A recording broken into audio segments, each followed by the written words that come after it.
Welcome to the adventures of the monad. We now come to the monad's attachment to the lower triad. The spiritual triad, Atma, Buddhi, Manas, is formed, and the warmth of the stream of logoic life arouses faint signs of responsive life within it. After a long preparation, a tiny thread resembling a minute rootlet and sheathed in golden-colored Buddhic matter, 46, emerges from the triad. The thread is sometimes called the Sutratma, literally the thread self, because the permanent particles will be threaded like beads on a string. The term, however, is used in various ways, but always to denote the idea of a thread connecting separate particles. Thus, it is applied to the reincarnating soul as the thread on which many separate lives are strung. To the second Logos, the thread on which beings in his universe are strung, and so on. It thus denotes a function rather than a special entity or class of entities. Interestingly, the goddess Kali is often portrayed with a necklace of skulls round her neck. Each spiritual triad produces one of these threads, initially flowing vaguely in the 7 great streams of life. Then, each thread is anchored, just as the higher triad was, by the agency of the devas to a mental molecule, or unit as it is usually called. This unit is a particle of the 4th mental subplane, the highest level of the mental plane. The temporary aggregation of elemental essence from the 2nd elemental kingdom gather around this mental unit, scattering and regathering repeatedly. The vibrations of the essence gradually awaken the mental unit, eliciting faint responses that then stimulate the seed of consciousness in the triad, causing vague internal movements. The individual mental unit cannot be said to always have a form of its own, because several mental units may present in a given aggregation of essence. In contrast, other aggregations of essence may have only one mental unit or none at all.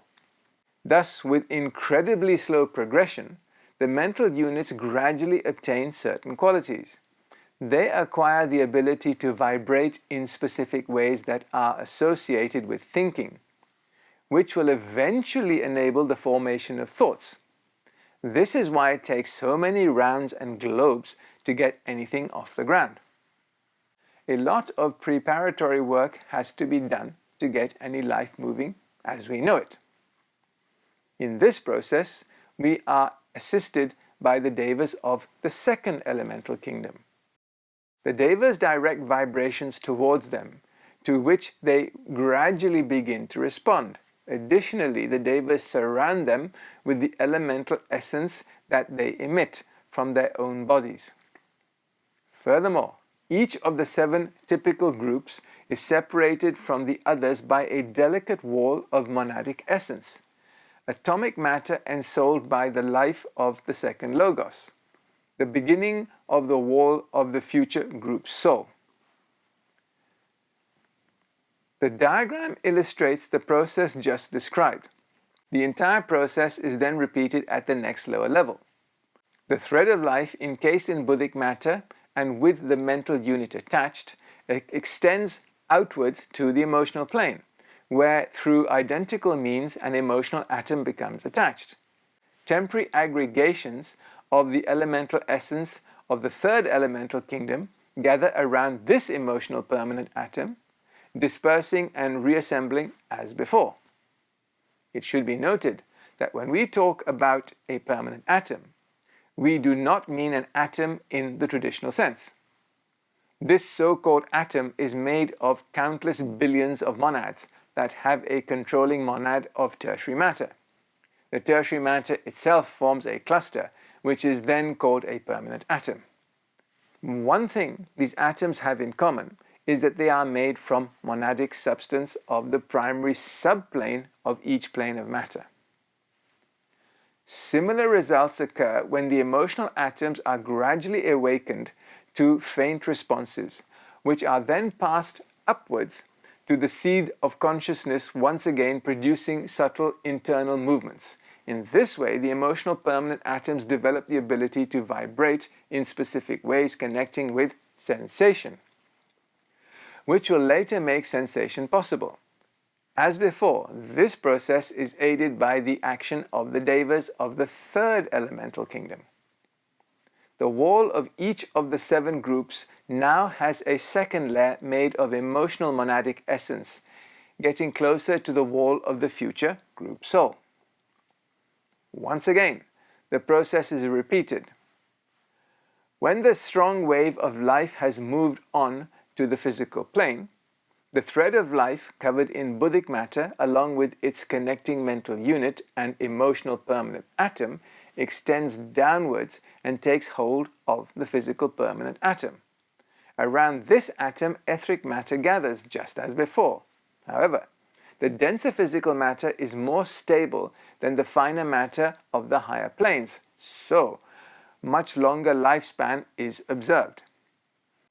And later, proto-mental, mental, non-mental, and mineral particles are formed. The devas of the etheric subplanes submerge the physical permanent atoms into one of the 7 etheric types to which they belong. This marks the beginning of the long physical evolution of the permanent atom. On the atomic sublevel of the physical plane, a third layer is added to the separating wall, which will form the envelope of the future group soul. In this way, the lower triad is formed, consisting of a mental unit, an emotional permanent atom, and a physical permanent atom. In the diagram, we can see the current stage we have reached, with the monad and its 3 aspects. The monad has been given a higher triad of Atma Buddhi Manas, and the higher triad in turn has been provided with a lower triad of lower Manas 47, 4-7, Kama 48, and Thula 49. It is important to remember that each plane is made of 7 fundamental types of matter based on the dominance of one of the 3 great attributes: tamas, inertia; rajas, mobility; and sattva, rhythm. Therefore, the permanent atoms can be selected from any of these types. However, it seems that each monad chooses all of its permanent atoms from the same type of matter. The monad makes the choice, but the devas carry out the actual attachment, as we have previously discussed. The monad belongs to one of the 7 fundamental types, each with its own defining characteristics, such as color, keynote, or temperament. The monad may choose to use his new pilgrimage for the strengthening and increasing of this special characteristic, in which case the devas will attach to his Sutratma permanent atoms belonging to the group or type of matter corresponding to the type of the monad. Such a choice would result in the secondary color, that of the permanent atoms, emphasizing and strengthening the first. In the later evolution, the power and the weakness of that doubled temperament would show themselves with great force. On the other hand, the monad may choose to use its new journey to explore a different aspect of its nature. In this case, the devas will connect its Sutratma atoms to a different matter group that predominantly represents the aspects the monad wants to develop. This choice would result in the secondary keynote or temperament modifying the first one, leading to corresponding results in later evolution.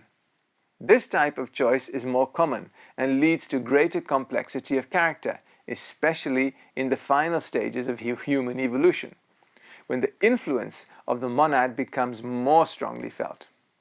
Note, this process is repeated for each permanent unit of the 3 planes of matter, resulting in the ray type of an ensoling monad for that incarnation.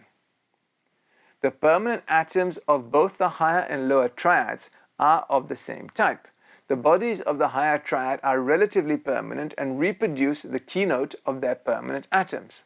However, the bodies of the lower triad are influenced by various factors when it comes to the choice of material for these bodies. The monad cannot directly act on the permanent atoms until the higher triad has evolved to a high stage. However, the monad can influence the higher triad, and through its influence, it indirectly and continuously affects the permanent atoms. However, it must be reiterated that when we talk about the monad at this stage of our evolutionary cycle, we are effectively talking about our solar devas. They are the ones making these decisions for us. The higher triad primarily draws its energy and directive capacity from the second logos. However, its specific function is not involved in the shaping and building work of the second logos, but rather focuses on the evolution of the atom in conjunction with the third logos. This energy from the higher triad is limited to the atomic subplanes and is mainly directed towards the permanent atoms until the fourth round. The use of permanent atoms preserves within themselves the results of all experiences as powers of vibration. The physical permanent atom illustrates this process. If an object experiences a physical impact, it will create vibrations within it. In all cases, these vibrations will be transferred through direct impact if it's forceful, or through the Buddhic 46 life web to the physical permanent atom. The atom is forced to vibrate from external forces, and this vibration becomes a power within the atom, causing it to want to repeat the vibration. Throughout the lifespan of the physical envelope, each impact leaves an impression on the physical permanent atom. By the end of the physical envelope's life, the physical permanent atom has stored countless vibrational frequencies in this way. The same process occurs with the permanent atom or unit in each human body. The student should already be familiar with the fact that the permanent atoms, as their names suggest, remain with human beings throughout their many lifetimes. They are the only part of the various bodies that survive and stay permanently with the evolving soul in the causal envelope. The vortex known as the atom is the life force of the third logos.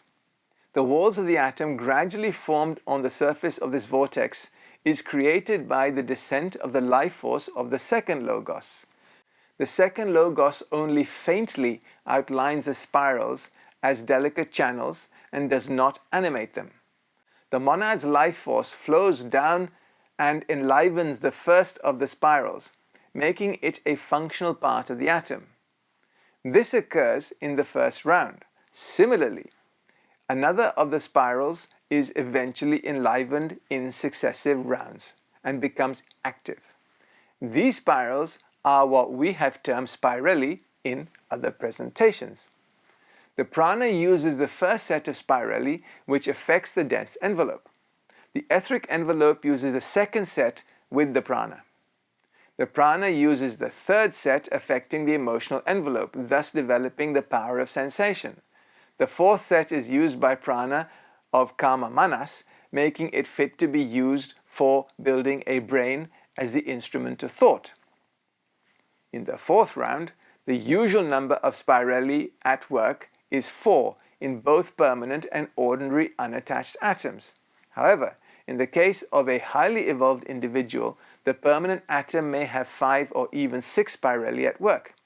Typically, the fifth set of spirally would develop in the fifth round.